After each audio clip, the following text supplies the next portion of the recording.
السلام علیکم ورحمۃ اللہ وبرکاتہ۔ بسم اللہ الرحمن الرحیم، الصلاۃ والسلام علی رسولہ الکریم۔ الحمدللہ آج ہم نئی مجلس کے ساتھ جس میں ہم سیرت النبی صلی اللہ علیہ وسلم کا سلسلہ جو ہے اس کو آگے کنٹینیو کریں گے، اور انشاءاللہ آج سے 4 دن کنٹینیو نماز عشاء کے بعد، جمعے والے دن یا ہفتے والے دن آپ کا مشورہ ہوگا ہم ظہر کے بعد یا جمعے کے بعد کر لیں گے، ادروائز عشاء کے بعد انشاءاللہ، جیسے آپ لوگ اس کو مناسب سمجھیں گے۔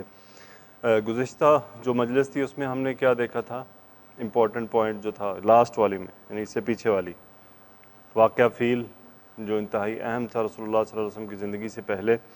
آج ہم شق صدر دیکھیں گے، آپ علیہ الصلوۃ والسلام کا جو سینہ چاک کیا گیا وہ کب کب کیا گیا، اس کی مختصر سی وجہ کیا وجوہات ہو سکتی ہیں، اس میں کیا حکمت شامل تھی، چاروں میں اس پہ مزید بات کروں گا بعد میں۔ پھر آپ کے دادا جان کی وفات، آپ کی والدہ کی وفات، اس کے بعد بحیرہ راہب جو ہے وہاں پر آپ کی ملاقات ہونا، یہاں تک کا جو رسول اللہ صلی اللہ علیہ وسلم کی شادی کا تذکرہ ہے خدیجہ رضی اللہ تعالیٰ عنہ کے ساتھ، وہ اس کتاب میں انتہائی مختصر ہے، لیکن میں چاہتا ہوں کہ اسے ہم مختصر نہ دیکھیں، کیونکہ آپ صلی اللہ علیہ وسلم کی زندگی کا وہ انتہائی اہم ایک موڑ تھا، تو ہم اس کو کل پوری تفصیل سے دیکھیں گے۔ اس پورے واقعے کو میں پوری تفصیل سے، یعنی کل کی مجلس صرف آپ کی اس شادی پر ہوگی انشاءاللہ، جس میں ہم پوری شادی کا جو ہے واقعہ دیکھیں گے۔ شق صدر آپ اچھی طرح جانتے ہیں کیا مطلب ہے۔ شق صدر کا مطلب کیا ہے؟ سینہ کھولنا، چاک کیا جانا۔ رسول اللہ صلی اللہ علیہ وسلم کی زندگی میں، مبارک زندگی میں شق صدر کا واقعہ آپ سے پہلے، یعنی آپ کی نالج کے مطابق کتنی بار پیش آیا ہے؟ وہ ٹیسٹ نہیں ہے، جسٹ نالج شیئرنگ۔ ہاں جی، 2 بار، اور کوئی نہیں؟ ٹوٹل کتنی بار ہے؟ صحیح، آپ سے تو ڈسکشن ہو چکی ہے۔ 4 بار یہ واقعہ پیش آیا ہے رسول اللہ صلی اللہ علیہ وسلم کی زندگی میں، اور چاروں بار یہ متواتر احادیث سے ثابت ہے۔ چاروں آپ کی جو زندگی کی مختلف عمریں تھیں، ایک آپ کا 6 سال کی عمر میں، پھر آپ کا تقریباً 10 سال کی عمر میں، اس کے بعد آپ صلی اللہ علیہ وسلم کا سینہ چاک کیا گیا وحی کے نزول کے وقت، اور پھر معراج کے وقت۔ ان چاروں کی اپنی اپنی حکمت تھی۔ میں آپ سے بس ایک مختصر سا واقعہ شیئر کر دیتا ہوں جو رسول اللہ صلی اللہ علیہ وسلم کی بزبان مبارک حدیث مبارکہ میں آیا ہے، جو آپ نے، یعنی جب آپ بنو سعد میں تھے حضرت حلیمہ سعدیہ رضی اللہ تعالیٰ عنہ کے پاس، وہ میں روایت آپ سے شیئر کرتا ہوں۔ کیا ہے؟ امام ابن کثیر رحمۃ اللہ علیہ ابو نعیم اصفہانی کی روایت سے بیان کرتے ہیں، ایک شخص نے رسول اللہ صلی اللہ علیہ وآلہ وسلم سے سوال کیا، اے اللہ کے رسول، پہلی دفعہ آپ کا شق صدر کس طرح ہوا تھا، یعنی کس طرح پروسیجر کیا ہوا تھا، کیا چیز تھی؟ آپ علیہ الصلوۃ والسلام نے فرمایا، یہ ان دنوں کی بات ہے جب میں اپنے رضائی والدہ کے پاس بنو سعد میں تھا، یعنی حلیمہ سعدیہ کے پاس بنو سعد میں تھے آپ۔ ایک دفعہ میں اپنے رضائی بھائی کی دیکھ بھال کے ساتھ بکریاں چرانے گیا، ہم کھانے پینے کی کوئی چیز نہیں لے کر گئے تھے۔ میں نے اپنے بھائی سے کہا، جاؤ اماں جان سے کھانا لے آؤ۔ میرا بھائی چلا گیا، میں دوسرے چرواہے بچوں کے ساتھ بکریوں کے پاس ٹھہر گیا۔ اچانک 2 سفید پرندے اڑتے دکھائی دیے، ان کی شکل گدھ جیسی تھی۔ ان میں سے ایک نے دوسرے سے پوچھا، کیا یہ وہی ہیں؟ اس دوسرے نے اس بات میں جواب دیا، ہاں۔ پھر وہ سیدھے میری طرف آئے، انہوں نے مجھے چت لٹا دیا، یعنی کمر کے پوزیشن پر، میرا سینہ چیرا، میرا دل نکالا، اسے بھی چیرا، یعنی دل نکال کے اس کو بھی چیرا، اور سیاہ رنگ کے خون کے 2 ٹکڑے نکال پھینکے۔ پھر ان میں سے ایک دوسرے سے کہنے لگا، برف والا پانی لاؤ۔ وہ پانی لایا، پھر انہوں نے میرا سینہ دھویا۔ پھر اس نے کہا، ٹھنڈا پانی لاؤ۔ وہ پانی لایا، انہوں نے اس پانی سے میرا سینہ دھویا، میرا دل دھویا۔ پھر کہا، سکینت لاؤ۔ پھر اسے میرے دل میں ڈال دیا۔ پھر ایک نے دوسرے سے کہا، اسے سی دو۔ اس نے سی دیا اور میرے دل پر مہر نبوت لگا دی۔ بعد ازاں ان میں سے ایک اپنے ساتھی سے کہنے لگا، اسے ترازو کے ایک پلڑے میں ڈالو اور دوسرے پلڑے میں امت کے 1000 افراد کو ڈالو۔ میں نے دیکھا کہ میرا پلڑا جھک گیا، یعنی آپ صلی اللہ علیہ وسلم کا جو پلڑا تھا وہ بھاری تھا، اور دوسرے پلڑے کے کچھ افراد میرے اوپر، دوسرے پلڑے کے 1000 افراد میرے سر سے اوپر متحرک نظر آ رہی ہیں۔ دوسرا جو پلڑا تھا اس میں جو 1000 لوگ تھے وہ حرکت کرتے ہوئے دکھائی دے رہے تھے۔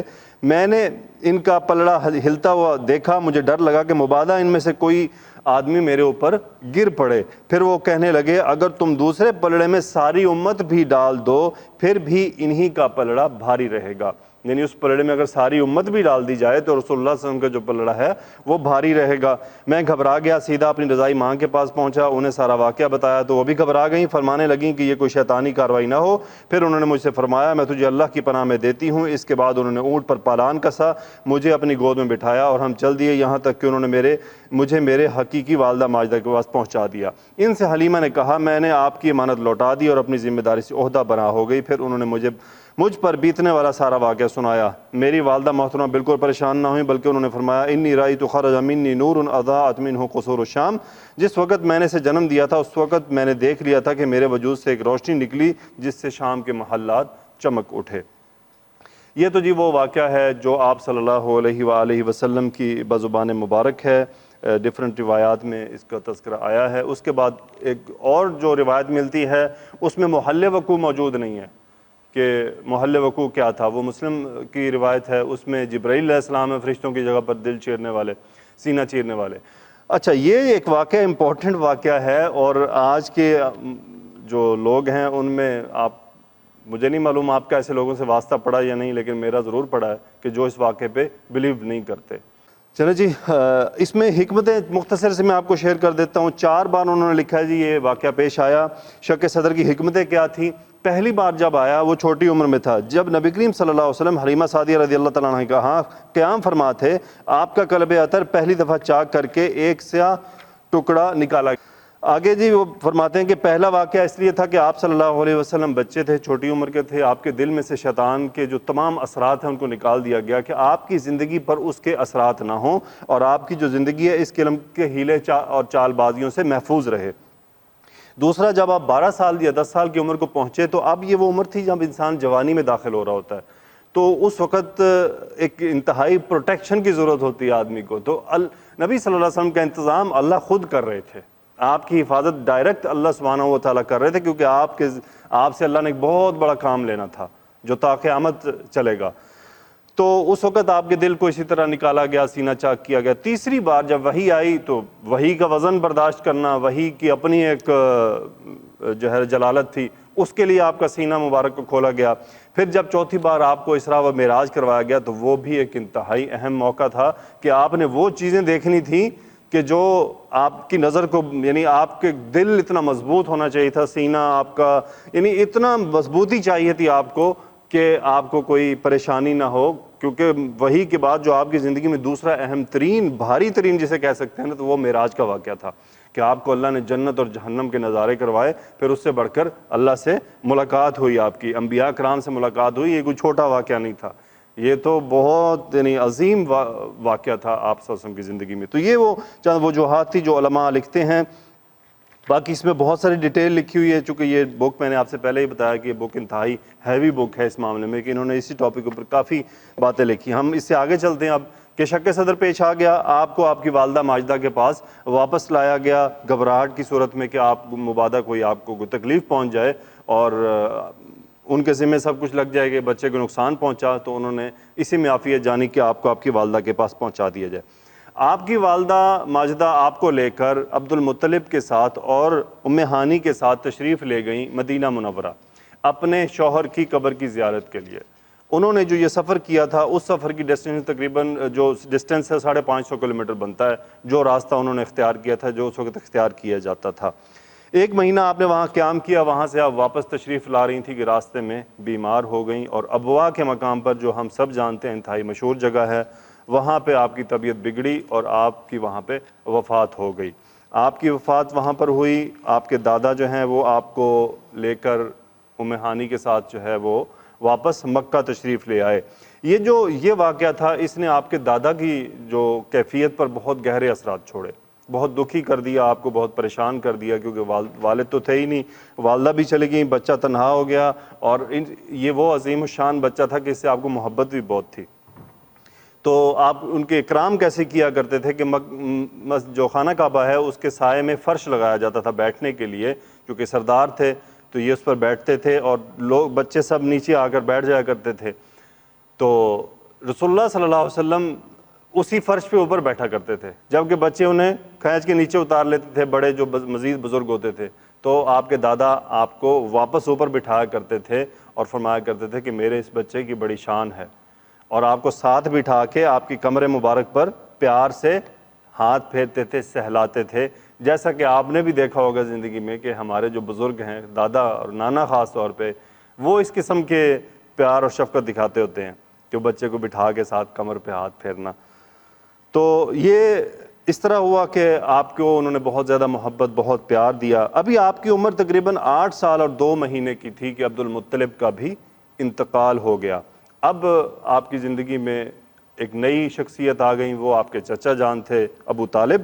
ابو طالب نے آپ کی زندگی کا تقریباً 40 سال آپ کا ساتھ دیا، تقریباً 40 سال آپ کی کفالت کی، مشکلات میں اور ہر گھڑی میں وہ آپ کے ساتھ کھڑے رہے۔ تقریباً 40 سال سے زیادہ کا عرصہ انہوں نے لکھا ہے یہاں پہ کہ آپ کے شفیق چچا آپ کے ساتھ رہے۔ اور ایک بار واقعہ ہوا کہ آپ کے ذریعے بارش طلب کی گئی، اس واقعے کو میں آپ کے ساتھ شیئر کر دیتا ہوں۔ مکہ میں قحط کا حالت تھی، قریش پریشان تھے، وادی قحط کا شکار تھی اور حالات بہت زیادہ خراب تھے، بارش نہیں آ رہی تھی کافی عرصے سے۔ ابو طالب ایک بچہ ساتھ لے کر برآمد ہوئے۔ بچہ برآمد سورج معلوم ہوتا تھا، یعنی بچہ ایسے معلوم ہوتا تھا جیسے اس کے اوپر ہی ابر آلود جو ہے نا وہ سورج ہے اور ساتھ بادل جو ہے چل رہا ہے اس کے، جس سے گھنا بادل ابھی چھٹا ہو۔ اس کے ارد گرد اور بھی بچے تھے۔ ابو طالب نے اس بچے کا ہاتھ پکڑ کر اس کی پیٹھ کعبہ کی دیوار سے ٹکا دی، یعنی آپ کی کمر مبارک کعبہ کی دیوار سے لگا دی۔ بچے نے ان کی انگلی پکڑ رکھی تھی۔ اس وقت آسمان پر بادل کا ایک ٹکڑا بھی نہ تھا، لیکن دیکھتے دیکھتے ادھر ادھر سے بادل کی آمد شروع ہوئی اور ایسی دھواں دار بارش ہوئی کہ وادی میں سیلاب آ گیا اور شہر و بیابان شاداب ہو گئے۔ بعد میں ابو طالب نے اسی واقعے کی طرف اشارہ کرتے ہوئے رسول اللہ صلی اللہ علیہ وسلم کے بارے میں عربی میں ایک شعر کہا جس کا ترجمہ ہے، وہ خوبصورت ہیں ان کے چہرے سے بارش کا فیضان طلب کیا جاتا ہے، یتیموں کے ماوا اور بیواؤں کے محافظ ہیں۔ اس کے بعد آپ کی زندگی میں انتہائی اہم ترین واقعہ پیش آتا ہے بحیرہ راہب کا۔ آپ اس واقعے سے اس کو جانتے ہیں، میں آپ کے ساتھ شیئر کر دیتا ہوں۔ یہ واقعہ شام کے شہر بصرہ میں پیش آیا، شام کے شہر بصرہ میں۔ لکھتے ہیں جی واقعے کے بارے میں کہ 12 سال اور 2 مہینے آپ کی عمر تھی۔ ابو طالب آپ کو اپنے ساتھ لے کر تجارت کے لیے ملک شام تشریف لے جاتے ہیں، بصرہ پہنچتے ہیں۔ بصرہ شام کا ایک انتہائی اہم شہر تھا۔ اس وقت یہ جزیرۃ العرب کے رومی مقبوضات کا دارالحکومت تھا۔ اس شہر میں جرجیس نامی ایک راہب تھا۔ تو راہب کا نام کیا تھا جی؟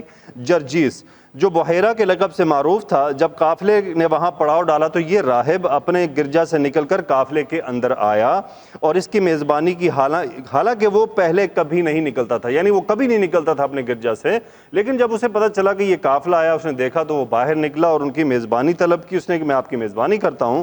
اس نے رسول اللہ صلی اللہ علیہ وسلم کو آپ کے اوصاف سے پہچان لیا اور آپ کا ہاتھ پکڑ کر کہا یہ سید العالمین ہے، اللہ انہیں رحمت للعالمین بنا کر بھیجے گا۔ ابو طالب نے کہا آپ کو یہ کیسے معلوم؟ اس نے کہا جب تم لوگ گھاٹی کی جانب سے نمودار ہوئے تو کوئی درخت یا پتھر ایسا نہیں تھا جو سجدے کے لیے جھک نہ گیا ہو۔ یہ چیزیں سوائے نبی کے کسی کے لیے نہیں جھکا کرتی، کسی انسان کو سجدہ نہیں کرتی۔ پھر میں انہیں مہر نبوت سے پہچانتا ہوں جو کندھے کے نیچے نرم ہڈی کے پاس سیب کی طرح ہے۔ اسے ہم آگے دیکھیں گے، آگے انشاءاللہ اس کے بارے میں مزید باتیں بھی آئیں گی۔ اس کے بعد بحیرہ راہب نے ابو طالب سے کہا کہ انہیں واپس کر دو، اس ملک شام نہ لے جاؤ کیونکہ یہود سے خطرہ ہے مبادہ انہیں کوئی تکلیف پہنچائیں، انہیں کوئی ضرر پہنچائیں۔ تو اس طرح رسول اللہ صلی اللہ علیہ وسلم کو واپس بھیج دیا گیا۔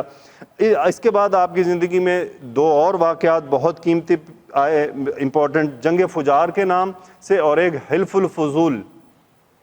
جنگ فجار پھاڑنے سے متعلق ہے۔ یہ قریش کے قبیلے تھے، ان کے درمیان جنگ شروع ہو گئی کہ اس جنگ کی جو وجہ تھی وہ تھی حرام مہینے کی اس جنگ کی وجہ تھی کچھ ایک آدمی قتل ہو گیا تھا۔ اس قتل کے بنیاد پر 2 مختلف قبیلے آپس میں ٹیمیں بنا کے لڑ پڑے اور جنگ فجار کا نام کیوں دیا گیا کہ یہ جنگ حرام مہینوں میں پیش آئی۔ وہ جو 4 مہینے ہیں جن میں جو حرمت والے ہیں ان میں سے یہ ایک مہینے میں پیش آئی تھی۔ اس جنگ میں رسول اللہ صلی اللہ علیہ وسلم نے بھی حصہ لیا تھا، لیکن آپ صرف اتنا کرتے تھے کہ اپنے چچوں کو تیر پکڑایا کرتے تھے بس، اور آپ نے اس میں کوئی حصہ نہیں لیا۔ اس کے بعد جو دوسرا واقعہ تھا وہ ہے حلف الفضول کا۔ حلف کہتے ہیں معاہدہ، وعدہ کر لینا کسی بات پہ۔ اب وہ معاہدہ کس بات پہ تھا میں آپ کو مختصراً صرف وہ معاہدہ بتاتا ہوں۔ یہ قریش کے چند خاندان تھے ممتاز جنہوں نے آپس میں ایک معاہدہ کیا تھا، اور اس معاہدے کا تذکرہ رسول اللہ صلی اللہ علیہ وسلم نبوت کے بعد بھی کیا کرتے تھے کہ آپ کو اگر اس زندگی میں کچھ پسند تھی، بات آئی تو وہ یہ بات پسند آئی تھی کہ یہ بہت اچھا ایک معاہدہ ہوا تھا۔ معاہدہ کیا تھا؟ آپس میں وعدہ کیا کہ مکہ میں جو کوئی بھی مظلوم نظر آئے گا، خواہ مکے کا رہنے والا ہو یا کہیں اور کا، یہ سب اس کی مدد اور حمایت میں اٹھ کھڑے ہوں گے اور اس کا حق دلوا کر رہیں گے۔ اس اجتماع میں رسول اللہ صلی اللہ علیہ وسلم بھی تشریف فرما تھے اور بعد میں شرف رسالت سے مشرف ہونے کے بعد فرمایا کرتے تھے کہ میں عبداللہ بن جدعان کے مقام پر ایک ایسے معاہدے میں شریک تھا، مجھے اس کے عوض سرخ اونٹ بھی پسند نہیں، اور اگر دور اسلام میں اس عہد و پیمان کے لیے مجھے بلایا جاتا تو میں لبیک کہتا فوراً سے۔ اس معاہدے کی روح عصبیت کی تہ سے اٹھنے والی جاہلی حمیت کے منافی تھی۔ اس معاہدے کے سبب یہ بتایا جاتا ہے کہ زبید کا ایک آدمی سامان لے کر مکہ آیا اور عاص بن وائل نے اس سے سامان خریدا لیکن اس کا حق روک لیا، یعنی ایک آدمی ان کے پاس سامان لے آیا، اس نے بیچا لیکن انہوں نے اس کی قیمت ادا نہیں کی۔ اس بنیاد پہ وہ جبل ابو قبیس کے اوپر چڑھ گیا اور بلند آوازیں لگانے لگا اور اس نے مختلف اشعار پڑھے اور اپنے اوپر جو ظلم ڈھایا گیا اس کے بارے میں اس نے پکار کے بتایا۔ تو ابھی تک ہم نے کیا دیکھا؟ شق صدر کا واقعہ، اس کے بعد آپ کے دادا کی وفات، آپ کی والدہ کی وفات، ابو طالب کے ساتھ آپ کا ہو جانا، پھر بحیرہ راہب اور جنگ فجار ایک آپ کی زندگی میں ایک جنگ جو آئی، اس کے بعد حلف الفضول ایک معاہدہ تھا۔ اس معاہدے کا تذکرہ کیوں کیا گیا کہ رسول اللہ صلی اللہ علیہ وسلم نے اس معاہدے کی تعریف کی ہے، ورنہ اور ہو سکتا ہے بہت سی ایسی باتیں ہوں جو تذکرے میں نہ آنے والی ہوں، لیکن کیوں تذکرہ کیا گیا؟ کیونکہ آپ نے اس معاہدے کو پسند کیا۔ جنگ فجار کا تذکرہ کیوں کیا گیا؟ کیونکہ آپ اس میں شامل ہوئے، بھلے صرف تیر تھمانے تک کی بات تھی۔ آپ صلی اللہ علیہ وسلم کی جو زندگی تھی وہ ایک جفاکشی کی زندگی تھی۔ آپ اس کے بارے میں جانتے ہیں کہ انہوں نے لکھا ہے کہ شباب کی رسول اللہ صلی اللہ علیہ وسلم کا کوئی معین کام نہیں، جوانی کی عمر میں آپ کے پاس کوئی معین کام نہیں تھا۔ البتہ یہ خبر متواتر ہے کہ آپ بکریاں چراتے تھے، یعنی آپ کا کام کیا تھا؟ بکریاں چرانا، اور مکہ میں اہل مکہ کی بکریاں چند قیرات کے عوض چراتے تھے۔ قیرات کہتے ہیں جی درہم کے 12ویں حصے کو، تو چند قیرات کے عوض آپ بکریاں چرایا کرتے تھے۔ آگے لکھتے ہیں غالباً جوان ہوئے تو تجارت کی طرف منتقل ہوئے، کیونکہ یہی روایت آتی کہ آپ صائب بن یزید مخزومی کے ساتھ تجارت کرتے تھے اور بہترین شریک کار تھے، نہ ہیر پھیر نہ جھگڑا۔ جبکہ چنانچہ صائب فتح مکہ کے دن آپ کے پاس آئے تو آپ نے مرحباً کہا اور فرمایا کہ میرے بھائی اور میرے شریک کو مرحبا۔ 25 سال کی عمر ہوئی تو خدیجہ رضی اللہ تعالیٰ عنہ نے مال تجارت کے لیے ملک شام تشریف لے جانے کا کہا۔ خدیجہ بنت خویلد ایک معزز مالدار اور تاجر خاتون تھیں۔ ان کے یہ جو پورا واقعہ تھا کہ آپ تشریف لے گئے، آپ نے یہ پورا سفر کیا، انشاءاللہ وہ میں آپ کے ساتھ کل شیئر کروں گا، کیونکہ میں چاہتا ہوں کہ ہم شادی اور اس ٹاپک کو کل ایک ہی اس میں لیں، کیونکہ بہت بہترین ٹاپک۔ گزارش ہے کہ تشریف لائیں، آپ کے آنے سے ہی اس محفل کی برکت ہے، آپ کے آنے سے ہی یہ جمی رہے گی، اس لیے میں اس کو مجلس کا نام دیتا ہوں، نہ تو یہ کوئی لیکچر ہے نہ کوئی کلاس ہے، اور یہ کہ رسول اللہ صلی اللہ علیہ وسلم کی زندگی سے ہم جو ہے کنیکٹ ہونے کی کوشش کر رہے ہیں۔ امید ہے ابھی تو یہ ابتدائیہ بن رہا ہے سارا، آگے واقعتاً ایسی باتیں آئیں گی جن سے ہم روزانہ کچھ نہ کچھ سیکھیں گے کہ آپ کی زندگی سے ہم نے کیا سیکھا۔ ابھی تو ہم یوں سمجھیں ایک تمہید بن رہی ہے ابھی تو پوری، کیونکہ اصل تو شروع ہوگا نبوت کے بعد کیا کیا ہوا، آپ نے کیسی زندگی گزاری، آپ کے کیا معمولات تھے، پھر وہ ہمارا سارا دین ہے۔ نبوت کے بعد آپ کا ایک ایک قدم جو ہے وہ ہمارے لیے دین کی حیثیت رکھتا ہے، تو انشاءاللہ وہ کل نہیں تو پرسوں امید ہے وہ شروع ہو جائے گا وہ سلسلہ۔ تو اللہ تعالیٰ سے دعا ہے کہ یا اللہ ہمیں آنے کی بیٹھنے کی توفیق عطا فرما، ہمارے اس عمل کو قبول فرما لے، اور جانے انجانے میں جو غلطیاں ہوں جو اسے معاف فرما دے، اور اس مجلس والوں کو، سننے والوں کو تمام کو بخش دے۔ سب سے بڑی چیز جو ہم اپنے لیے مانگ سکتے ہیں نا رب سے، وہ بخشش ہے، اس سے قیمتی چیز کچھ بھی نہیں ہے، کچھ بھی نہیں ہے، نہ دنیا کی اور نہ آخرت کی۔ سب سے قیمتی چیز ہے کہ مغفرت۔ جنت بھی کیا مانگے، مغفرت ہوگی تو جنت مل جائے گی، بس اللہ ہمیں معاف کر دے۔ آج تو جو ہمارے حالات ہیں بس یہی ہے کہ یا اللہ ہمیں معاف فرما دے، ایک تیری رحمت سے امید ہے، اور اس رحمت کی جو اللہ کی جو رحمتیں ہیں ہماری طرف، اس میں سے ایک نشانی یہ ہے کہ اس نے ہمیں یہ توفیق عطا فرما دی۔ یہ بھی اس کی رحمتوں میں سے ایک رحمت کی نشانی ہے، کیونکہ اس کے گھر میں اس کے حبیب کا تذکرہ کرنے کے لیے کوئی ایسے نہیں بیٹھ سکتا، یہ اس کی اجازت سے ہی بیٹھے ہوئے ہیں ہم، بس وہ اس کی مرضی ہے، تو ہم اس کا شکر ادا کرتے ہیں اس بات پر کہ اس نے ہمیں یہاں بھی۔ تو اللہ تعالیٰ سے دعا ہے کہ ہمیں اللہ سبحانہ و تعالیٰ یہ باتیں سمجھنے کی توفیق عطا فرمائے۔ وآخر دعوانا الحمدللہ رب العالمین، الصلاۃ والسلام علی رسولہ الکریم۔